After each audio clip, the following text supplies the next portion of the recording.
कहते हैं कि गोरखा जब हथियार उठा लेता है तो दुश्मन बिना युद्ध किए ही उसके आगे नतमस्तक हो जाता है।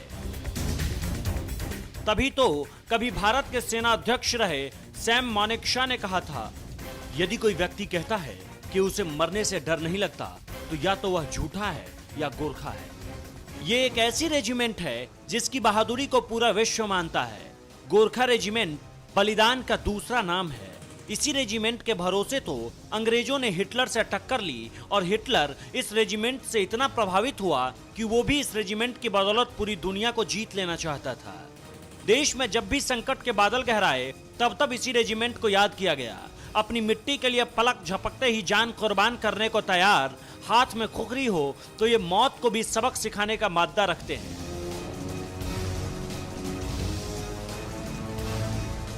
आप सोच रहे होंगे कि भारत में गोरखा कैसे आया, तो आपको बता दें कि नेपाल से गोरखा आए हैं।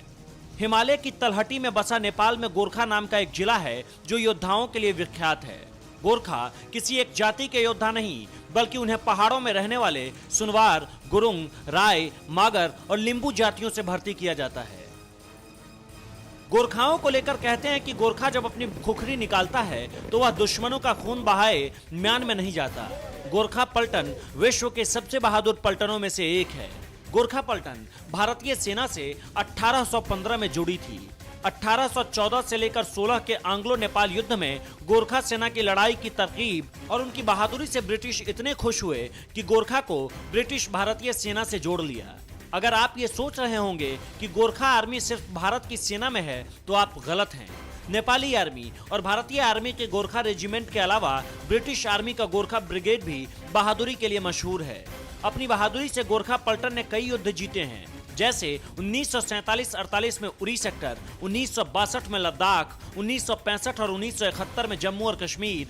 श्रीलंका भेजी गई शांति फोर्स में गोरखा पलटन भी थी। गोरखा पलटन के लिए ऑफिसर्स को गोरखा भाषा सीखनी पड़ती है। ब्रिटिश या भारतीय ऑफिसर्स के लिए जरूरी है ताकि वह अपनी सेना के सैनिकों से उनकी ही भाषा में बात कर सके।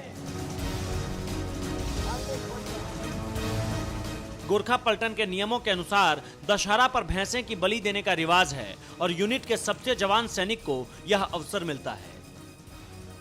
इससे पहले देश के आर्मी चीफ रहे दलबीर सिंह सुहाग भी गोरखा राइफल से ही थे। महाराजा रणजीत सिंह ने भी इन्हें अपनी सेना में स्थान दिया था। गोरखा रेजिमेंट को बहादुरी और अदम्य साहस की वजह से इंडियन आर्मी लड़ाकू नस्ल मानती है। इस वजह से गोरखा रेजिमेंट को कई सुविधाएं भी दी जाती है। भारत के लिए भी गोरखा जवानों ने पाकिस्तान और चीन के खिलाफ हुई सभी लड़ाइयों में शत्रु के सामने अपनी बहादुरी का लोहा मनवाया था। गोरखा रेजिमेंट को इन युद्धों में अनेक पदकों और सम्मानों से अलंकृत किया गया, जिनमें महावीर चक्र और परमवीर चक्र भी शामिल है। बलिदान ही इस रेजिमेंट की पहचान है। यहाँ होने का मतलब चुनौतियों से दो चार होना है। मातृभूमि पर मिटना इस रेजिमेंट की पहचान है। धन्य है यह रेजिमेंट जो हमारे देश की रक्षा के लिए सदैव तत्पर रहती है।